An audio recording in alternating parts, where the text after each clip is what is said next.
दोस्तों, हमारी इन नन्ही-नन्ही कहानियों में छिपी हुई है जीवन जीने की एक सुंदर सी कला।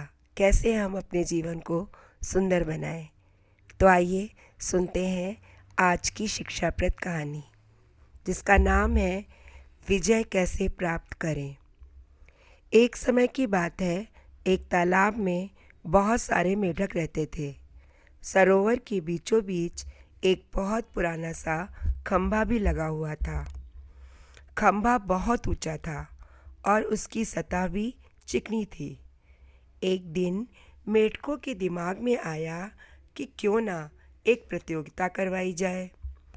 इसमें भाग लेने वाले को खंभे पर चढ़ना होगा और जो सबसे पहले ऊपर पहुंच जाएगा उसे विजेता घोषित कर दिया जाएगा। तो उन्होंने प्रतियोगिता का दिन फिक्स कर दिया। प्रतियोगिता का दिन आ गया। खंभे के चारों ओर बहुत भीड़ इकट्ठी हो गई। आसपास के इलाकों के कई मेढक भी इस प्रतियोगिता में हिस्सा लेने आ पहुंचे। माहौल में सरगर्मी थी, हर तरफ शोर ही शोर था।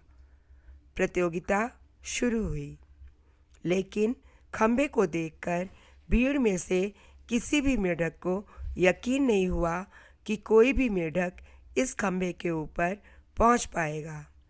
चारों ओर यही शोर हो रहा था, अरे ये बहुत कठिन है, जो कभी भी इसे नहीं जीत पाएंगे, कोई भी ऊपर नहीं पहुंच पाएगा। आखिरकार जब ये हो रहा था तो जो भी मेढक कोशिश करता वो थोड़ा ऊपर जाकर फिसलने के कारण नीचे गिर जाता, और फिर जब वो अपने आसपास की बात सुनता तो आगे फिर उसकी दोबारा मेहनत करने की हिम्मत ही नहीं होती। इस तरह कई मेढक तो बार बार गिरने के बावजूद अपने प्रयास में लगे हुए थे, पर भीड़ तो अभी भी चिल्लाए जा रही थी, ये नहीं हो सकता, ये असंभव है, इस चिकने खंभे के ऊपर तो कोई भी नहीं पहुंच सकता। ये सुनकर बहुत से मेढक हताश हो गए और उन्होंने अपना प्रयास करना छोड़ दिया। लेकिन उन्हीं मेढकों के बीच एक छोटा सा मेढक था, जो बार बार गिरने पर भी उसी जोश के साथ ऊपर चढ़ने में लगा हुआ था। वो लगातार ऊपर की ओर बढ़ता ही रहा और आखिरकार वो खंभे के ऊपर पहुंच गया और इस प्रतियोगिता का विजेता बना। उसकी जीत पर सभी को बड़ा आश्चर्य हुआ। सभी मेढक उसे घेर कर खड़े हो गए और पूछने लगे, आखिर ये असंभव काम तुमने कैसे किया? कैसे तुमने सबको पीछे छोड़ करके जीत प्राप्त की? तभी पीछे से किसी ने बोला, अरे इससे क्या पूछते हो, ये तो बहरा है। आपको समझ में आया अब ये कि ये कैसे जीता?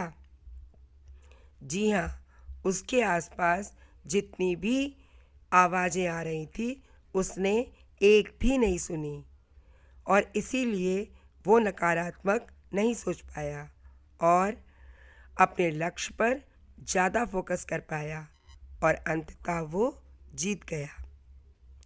दोस्तों, इस कहानी से हमें ये शिक्षा मिलती है कि हमारे अंदर भी अपने लक्ष्य को प्राप्त करने की काबिलियत होती है और हम शुरुआत भी करते हैं, लेकिन कई बार अपने आसपास के नकारात्मक माहौल के कारण हम अपना काम या तो शुरू नहीं करते या फिर बीच में ही छोड़ देते हैं। तो दोस्तों, आपको जो भी पीछे रखने वाली आवाज़ें हैं, चाहे वो कोई भी हो, दोस्त हो, रिश्तेदार हो या फिर आप खुद हो, इन सबको नज़रअंदाज करना सीखिए और अपने आप को एक मजबूत इंसान बनाते हुए लक्ष्य को प्राप्त करने के लिए हर संभव प्रयास करने की कोशिश करिए। तो ये थी हमारी आज की शिक्षाप्रद कहानी।